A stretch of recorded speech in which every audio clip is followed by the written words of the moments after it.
पूरे दिन सचिन बच्ची को लेकर राइड्स करता है। मजे की बात तो ये है कि ज्यादातर पैसेंजर्स उस बच्ची को देखकर खुश हो जाते, लेकिन हर कोई खुश हो ऐसा जरूर नहीं। एक पैसेंजर को ये बात बिल्कुल भी पसंद नहीं आती है। वो गुस्से में सीधे ऐप पर सचिन की शिकायत कर देती है। बस फिर क्या था, यही शिकायत सचिन के लिए बड़ी मुसीबत बन जाती है। उसे तुरंत मैनेजर के ऑफिस बुलाया जाता है। मैनेजर सचिन पर भड़क जाता है। सचिन की प्रोफाइल हमेशा के लिए बंद करने का फैसला कर लेता है।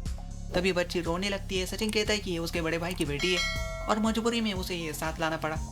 सचिन की हालत देखकर और रोती हुई बच्ची को देखकर आखिरकार मैनेजर का दिल पिघल जाता है। सचिन सोचता है कि आखिर बच्ची को कहाँ रखा जाए।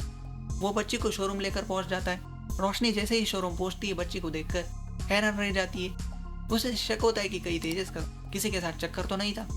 शोरूम में मौजूद कुछ कस्टमर्स भी तेजस पर सवाल उठाने लगते। बेचारा तेजस सबके सामने शर्मिंदा हो जाता है। जो अपनी वाइफ की इज्जत नहीं कर सकता वो किसी और की क्या करेगा। तेजस के कुछ कर्मचारी उसे छोड़कर चले जाते। तेजस को रोशनी की ये बात बिल्कुल भी पसंद नहीं आती, इसलिए वो रोशनी को सबक सिखाने का फैसला करता है। यहीं पर तेजस और कार्तिक मिलकर एक प्लान बनाते।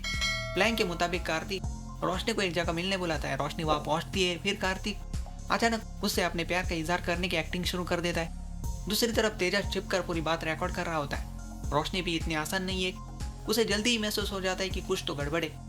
जब सचिन घर लौटता है तो उसके सामने ऐसा नजर आता है जिसे देखकर वो कुछ पल के लिए रुक जाता है। रेणुका बच्ची का ख्याल रख रही होती है। तेजस और आकाश आराम से सो रहे, लेकिन रेणुका पूरी ममता के साथ बच्ची को संभाल रही है। रोशनी को अब तेजस की जाल का पता चल चुका है। तेजस भी अपनी बेइज्जती नहीं भूला है। क्या सचिन और साइली का परिवार आगे बढ़ने की तरफ कदम बढ़ाएगा? जानने के लिए देखते रहिए उड़ने की आशा और जुड़े रहिए हमारे साथ।